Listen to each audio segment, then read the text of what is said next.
నువ్వు నిజంగా ప్రేమించావు, నువ్వు నిజంగా ఆ మనిషిని అర్థం చేసుకొని ఆ మనిషే ప్రపంచం అనుకున్నావు.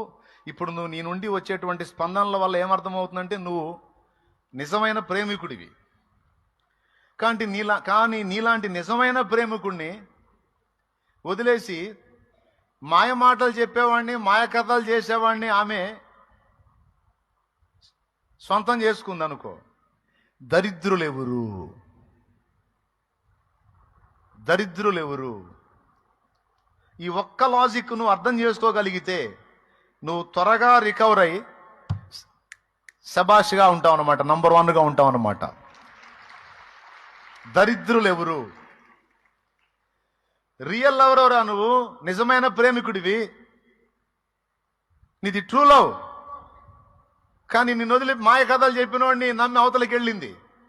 కొద్ది రోజుల్లో సినిమా కనపడేది, డౌటే లేదు అందులో. ఎందుకంటే వాడు మాయోడు. ఆ పై ఆకర్షణలను బట్టి మాయ చేశాడు, వశపరుచుకున్నాడు. తప్పకుండా వాడు టార్చర్ తప్పకుండా చూపిస్తాడు.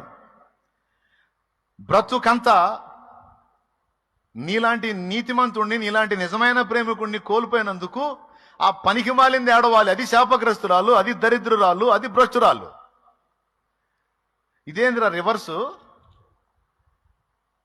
ఏడవాల్సింది ఏడవకుండా ఏడవకూడనోడి నువ్వు ఏడుతున్నావేంది? నిన్ను కోల్పోయినందుకు ఎందుకురా నాకు ఈ బతుకు అనుకోవాల్సింది వదిలిపెట్టి అదో ఆమె అనుకోవాల్సింది వదిలిపెట్టి నువ్వు అనుకుంటున్నావు ఏంద్రా పిచ్చోడా?